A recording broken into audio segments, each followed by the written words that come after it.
litigious era, and I recognize that, so I don't want to be sued or anything, and I'm not condoning violence of any sort, but I just wanted to say that when we grew up as a kid, we used to play this game called King of the Hill.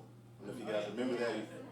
The boys would go up to the top of the hill. Maybe the girls went up there as well, but at our school it was the boys, and we would go and, the king of the hill was the one who could push all the other ones off the hill. I'm not condoning violence, but that's just what we did. So a great lunch was if you could stay at the top of the hill all lunch period. And there were several times when I almost made it the whole lunch period. So those were great days for me. And so I was thinking about this in the context of writing songs and being a songwriter. Like, Jesus is King of Kings and Lord of Lords. Like, if there's any other gods, if there's any other philosophies, if there's any other ways that people think truth is obtained, it's not. It's only through Jesus Christ. He's King of Kings and Lord of Lords. And I love doing this song all over the country. I love it especially when I have sports teams around because they're all jumping around. You guys are welcome to jump around or sit. Do whatever you need to do. This is called King of the Mountain.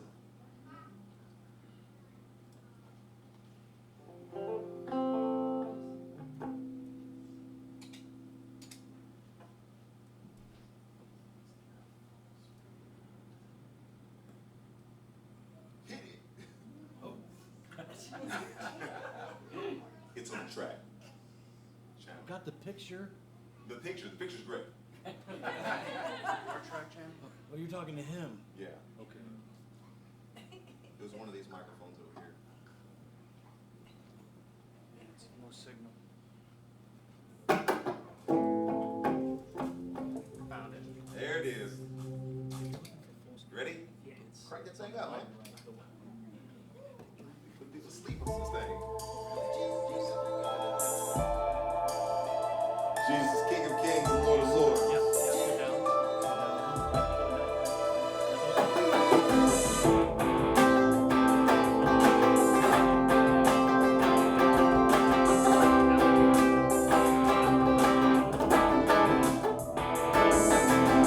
So many people are grieving upon the mystery of iniquity, false causes and casualties. If it's a war, we losing battles to fight with them. If everybody wants to win, be careful of your friends. Come on. A day is coming with no more of these rivalries. A time not in the age of possibility. Crying out, nobody's listening. Chasing up the bad dreams, lift up their hands. Keep on going along. New things coming and it won't be long. Amplified, and Jesus is coming louder. If you didn't know, he is the King of the mountain. Keep on going along. A new thing's coming and it won't be long. Amplified, and Jesus is coming louder. If you didn't know, he is the King of the mountain.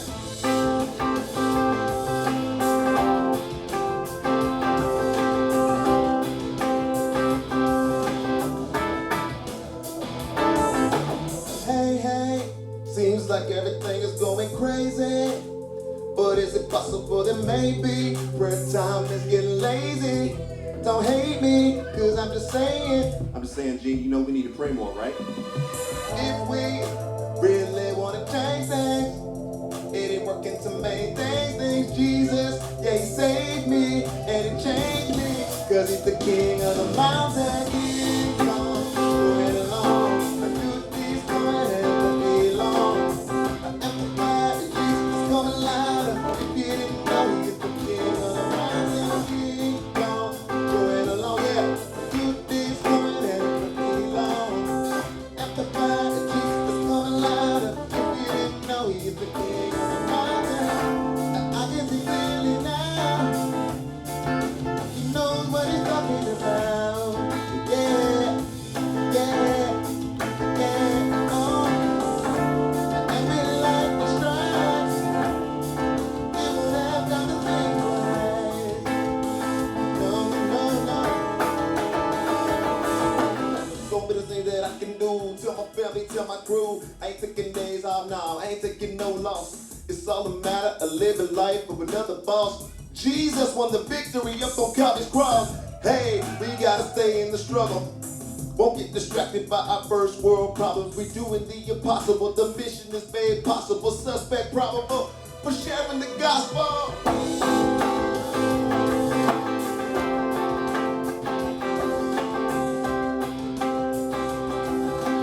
If you didn't know,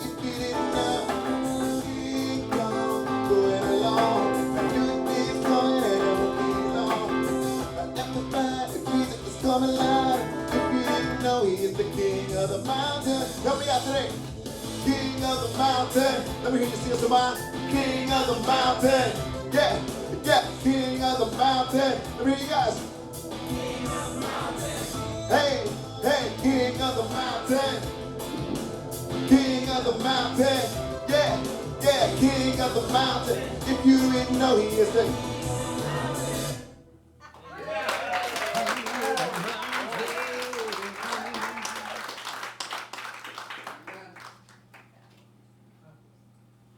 one quick song. Oh, I didn't mean to start it. I was opening it. I need Addison's help again.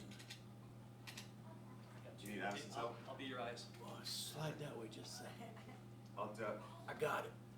This thing on? Yeah. Yeah. Thank you, Chip, Addison. chip. Okay, yeah. Happy to help. Appreciate that. Oh, I'm gonna need help with the play button. Well, it's not that one. It's Be Brave. What? I'm giving I'm giving them fits today. This song is it's called Be changing. Brave. Okay. I didn't bring my dancers with me today, so you guys have to be the dancers. Anybody who wants to dance can dance.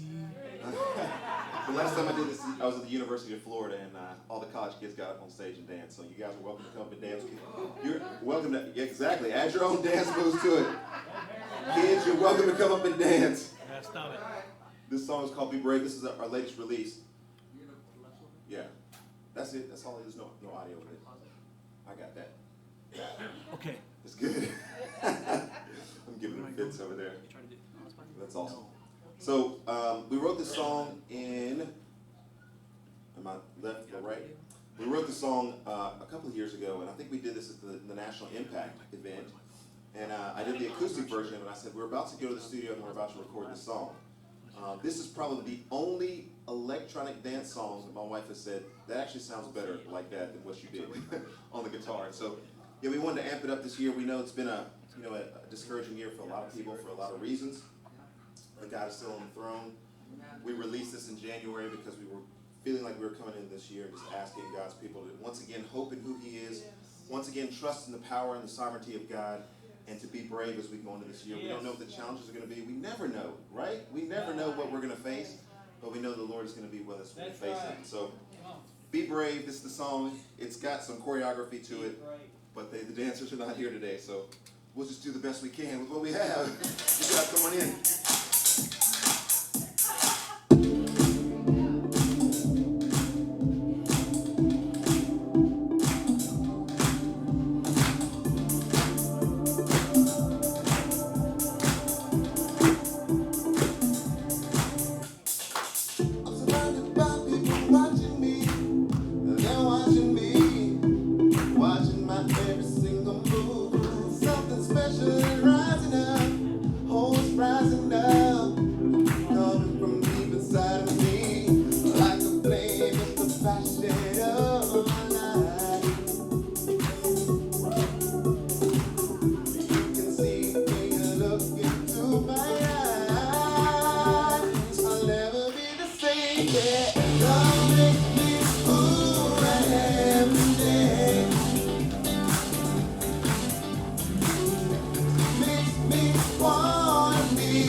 Come on.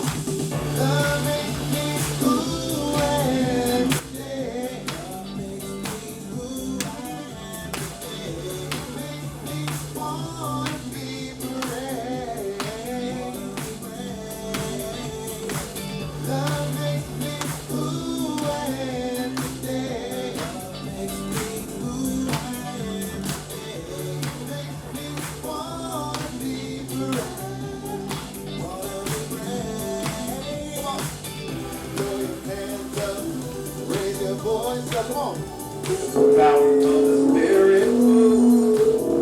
Throw your hands up, raise your voice up.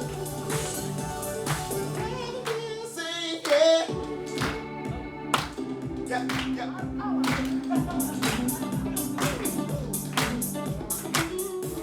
Yeah. Come on, CSMI.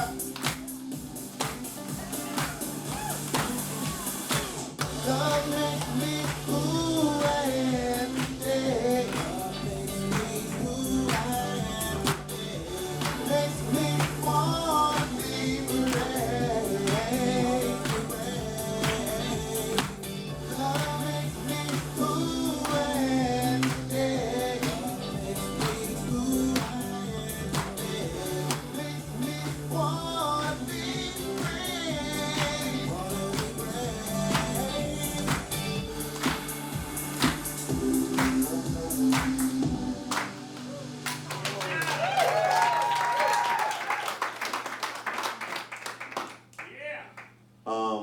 That scared me. Do we have, that scared me too. Do we have Emma Ohm? I didn't do it. Emma Ohm, is she a CSMI member? Do you guys know her? No, we don't. It just occurred to me, she should be. I'm gonna talk to her, but I was gonna tell you, Emma Ohm, one of our own members, choreographed the dance to that. And so, I'll talk to her. She should be a member. She will be a member by next time.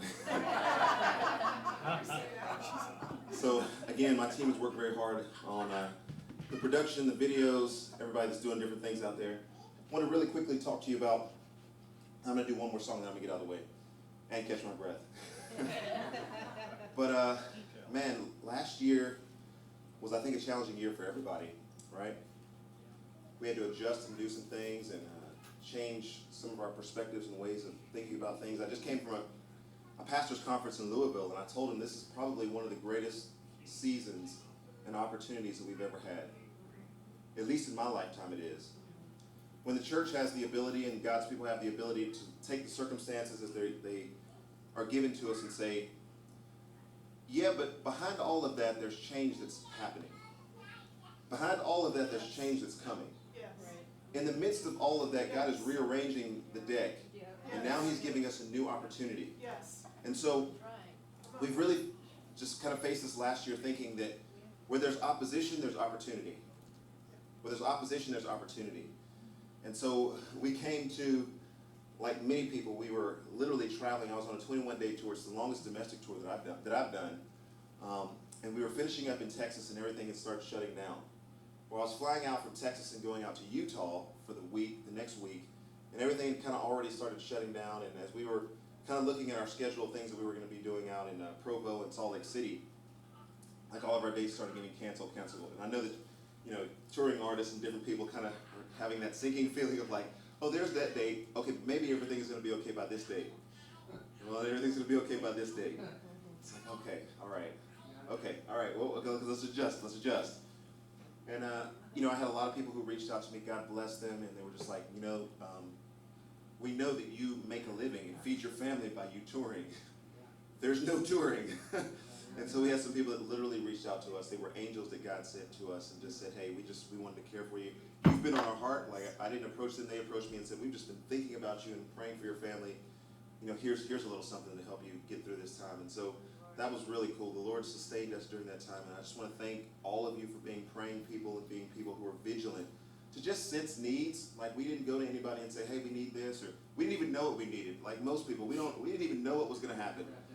And so, you know, some folks stepped up, and we had a song that was in the queue to be released. And at that time, everything had shut down in the music industry. There was no real reason to release a song because there was no certainty that anything would happen through the song. And about 4 or 5 years ago, if you guys have ever read the book, The Insanity of God, Nick Ripken is the author of that book. He's a dear friend of mine in our family. In the book, he talks about being in Somalia in the 1990s during genocide. When they were sharing with a group of believers, there would be just horrific human rights violations that were going on right and left. These few believers that would come to faith as they began to watch these missionaries who were sacrificing their very lives to be there, and encouraged by their faith. I won't give away a lot of the book because I think you should read it. It's fantastic book.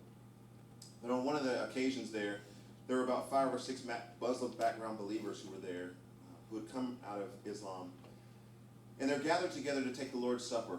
And this is chronicled in the book and also the movie, The Insanity of God. As these believers gathered together, there's someone who had followed them from the compound that they were at and killed all 5 of them. And so Nick is at this point of crisis in his life where he's saying everything, all the work that we've done has just been obliterated in a matter of moments. They've been killed, they've been slain for the sake of their faith. And it begins a sort of a crisis of belief in asking the question, is Jesus worth it? I'm wearing the braces today. Is Jesus worth it? Because that was the thing that came to them over and over again as they faced personal tragedy as well as tragedy for their team in Somalia and other places in the world. Broken and discouraged, they came back to the United States and they spent some time with college students who began to sort of rejuvenate their passion, but they still had these deep wounds and these deep hurts. And as they began to go around, they were commissioned to go around at the most persecuted places in the world, some places that can't even be named, to go and interview people, to share and ask them the question, why are you doing what you're doing? And time again, people would come back and they would say to Nick and to Ruth, we're doing this because Jesus is worth it. We're facing this persecution because Jesus is worth it. What he's done for us doesn't compare to the fact that somebody could put a gun in front of us and kill us. We're worshiping Jesus, and you know, I don't want to preach. I'll be doing that tomorrow, but it's hard to read the New Testament and not understand the fact that believers were persecuted. On an interview a couple of weeks ago with Nick Ripken, he said, I think it's probably time for the church in America to stop whining and start witnessing. Come on. Yeah. Come on. Amen. And as I was thinking about that and preparing messages, I was thinking to myself, I can't read hardly any book of the New Testament without recognizing that when believers came to faith, they were persecuted. Maybe the reason why we don't see the spread of the church and the power and the impact of the gospel the way that we should here in America is because it's so comfortable, so easy for us. I mean, the government might intimidate us, they might close but nobody's putting a gun in our face and saying, you want to be a follower of Christ? I think maybe if that was the case, we would figure out who's who and who's not.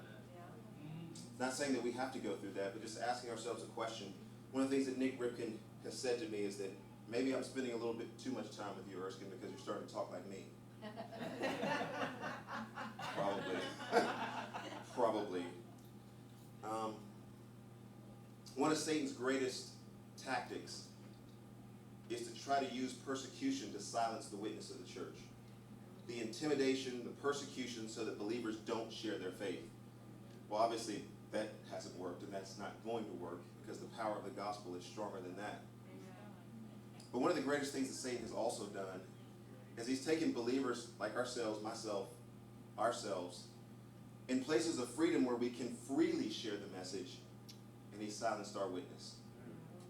So in the final analysis, what's the difference between somebody who's persecuted and Satan using them to silence the witness of the church, or we here who are in America who are silent about our witness for Christ? I know it's a challenge that comes to me daily. About 5 years ago, we were commissioned to go to the International Mission Board in Richmond, Virginia, with a group of songwriters. And these songwriters were pretty elite songwriters that you hear their songs on the radio all the time. One of the things that I recognized in that situation was, of all the people in the room that I wanted to hang out with, it wasn't these top-notch, big-name songwriters. It was Nick Ripken, who began to challenge us and to ask us the question, and really put his finger in our chest and say, you guys are writing songs that are on the radio. You guys are writing songs that go all around the world. Write some songs that have some substance. Write some songs that have some meaning. Write some songs that have some depth. And he put his finger in our chest and he said, is Jesus worth it? Well, what are you going to do at that point? And so he slipped into the back of one of our songwriting rooms. It was Matt Papa, Laura Erlinson, and myself. And we were just trying to internalize what he had said to us. And we took the phrase, is he worth it, and we put it to melody. And the martyred missionary Jim Elliot, we also took his words, he is no fool who gives what he cannot keep to gain possession of what he cannot lose. We released the song in March when everything was shut down. And I said, God, this is your song. It's really not about me. It's about your people and your people having a voice. So if you want to do anything with the song, this is your glory and the greatness of your name. We'll release the song because you are worth it. Got a call from Lifeway and Fathom Media shortly after and said, do you guys have a video for that song? And I said, I'm an artist. I don't have money for a video. I have a video team, but I don't have a video. They said, we really would love to re-release the movie and use the song and the video as bonus material for the re-release. So when the movie theaters open back up, Fathom Media is going to take the song and use it for bonus material in the movie. So that's great, but we don't have a video. I get a call several days later saying, hey, do you have a video team? It's like, I've got a video team, but I got no money for a video. I mean, a real video. Like, I appreciate what Lydia was talking about, like doing a video with your phone. Like, that's a video that I can do. Yeah. And they said, well, get your video team together and we're going to discuss the terms of the deal. And I said, fine. So a couple of days later, okay, we got a video. Video team finished that. The deadline for that was December 31st, and they finished that, and they did a fantastic job. A lot of credit goes to Johnny Barker and Luke Harvey for engineering that whole process. I just kind of stand in the middle of the camera, and they say, move this way, or move that way, or play this, or do that. That's about my skill set, but these guys did a tremendous job. You'll see this on the video in just a few moments. But then I was approached by Nick Ripkin's team and said, hey, how are we going to release this music video? And I said, I don't know.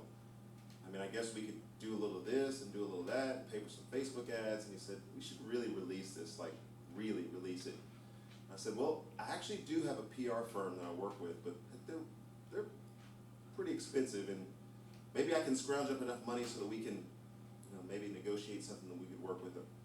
I get a call a couple of days later and they say, the public relations is taken care of. Let's move forward. I said, okay, God, this is your video, this is your song, these are your people, this is your thing. And so I'm going to get out of the way.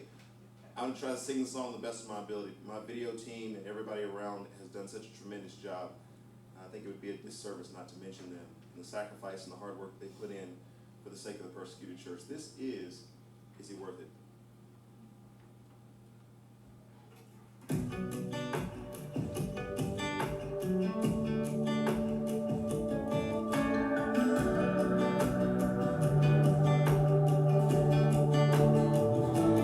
This is no game, it's no fairy tale. I stared right into a rifle barrel. It all goes down to this.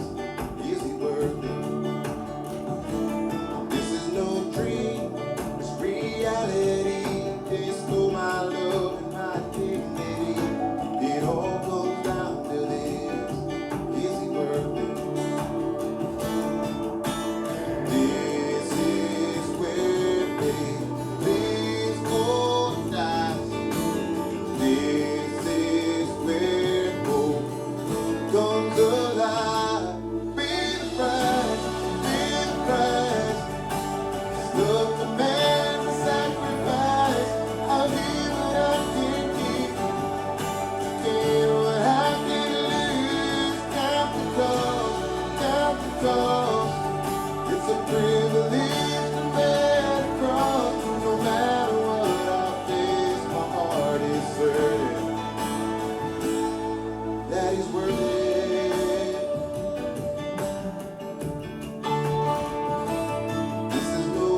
give what I can't give. Give what I can't do. It's time to go, time to go. It's a privilege to bear the cross. No matter what I face, my heart is hurting. No matter what I face, my heart is hurting. That is worth it. Oh, oh, Jesus is worth it.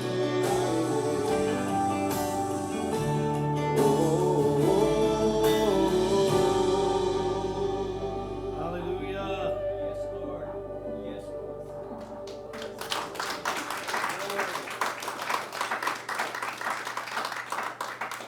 Thank you guys. AB. Thank you. Thank you, Erskin. Thank you.